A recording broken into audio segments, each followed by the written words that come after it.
So we're starting off with geometric series, and like the arithmetic series, these are going to come with a new formula to learn.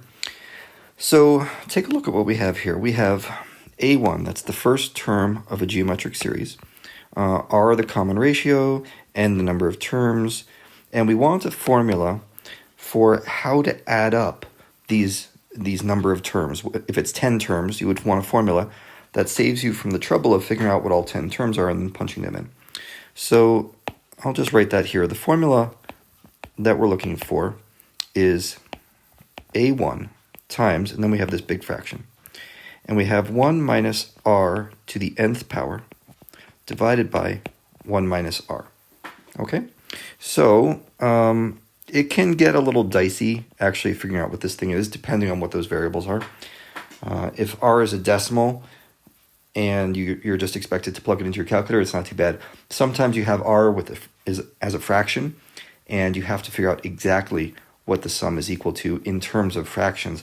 That can be a little more complicated, but you really are just applying this single formula, and whether it's difficult or easy just depends on the details of the numbers. Now, sometimes you have an infinite series, and this is different from an arithmetic infinite series.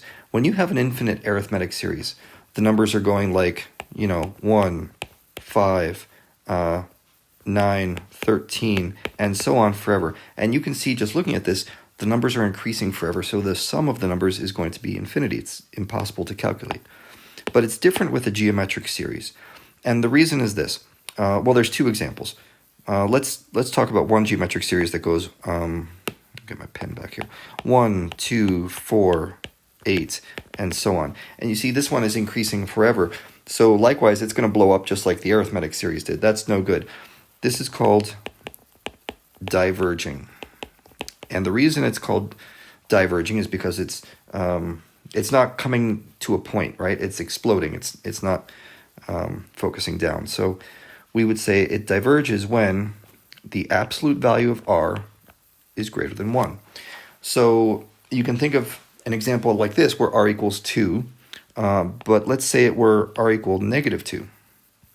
Okay, if r equals negative 2, it's still diverging because the numbers are just getting bigger and bigger and bigger, and whether it's positive infinity or negative infinity, it's kind of hard to say. It's not important though because they're both does not exist.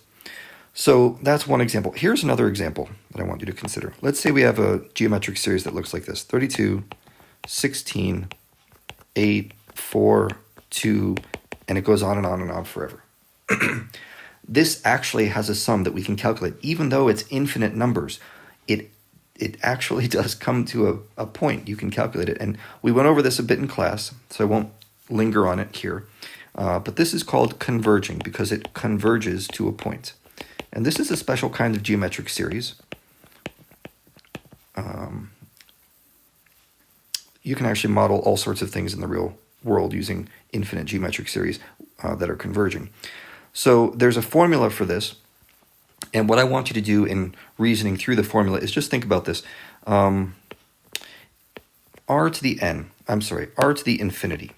How do we deal with that? Normally you would say a number to the infinite power is infinite, but if that number is less than 1, if r greater than 1 is taken to the infinite, that doesn't exist. We've been over that one. But if r is less than 1, and you take that to the infinite power, that actually equals 0. And if you think about it, let's say r is 1/2. Well, 1/2 times 1/2 times 1/2, and on and on and on forever, these are going to keep getting smaller and smaller and smaller. They'll approach 0. So r to the infinite power actually does equal 0. And that makes this formula up here a whole lot simpler.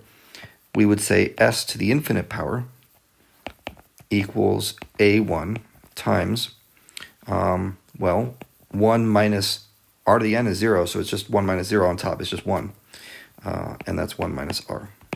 Okay, and oftentimes people don't even write the a1 there. They just pop the a1 up on top like this. Okay, so that's a1. Let me be a little nicer about this. That's an a, not a 9. Come on, there we go. This is a1 over 1 minus r. And that's only in the case, this is important, that's only in the case where it's converging. Okay, this does not apply to a diverging. So, just a couple of quick examples of what sequences and series are, geometric and arithmetic. Take a look at these. What's the pattern? In this one right here, give me my pen. In this one right here, I can see that every number is 6 below the number before it. So this is an arithmetic sequence. Okay, and it's actually an infinite arithmetic sequence because of these little dots over here. Next example. This right here, I can see that each number is multiplied by -4 compared to the number before it. This is an infinite geometric. And actually it's a series because you can see those plus and minus signs. It's not just commas, it's not a list of numbers, it's actually a list that goes on, a sum that goes on forever. And likewise for the other ones, you can see one of these is a finite because it has dots, but the dots are in the middle. So it has a fixed starting and end point. So that's a finite arithmetic series because it's adding things together. And in this one right here, that's another infinite geometric series. Okay.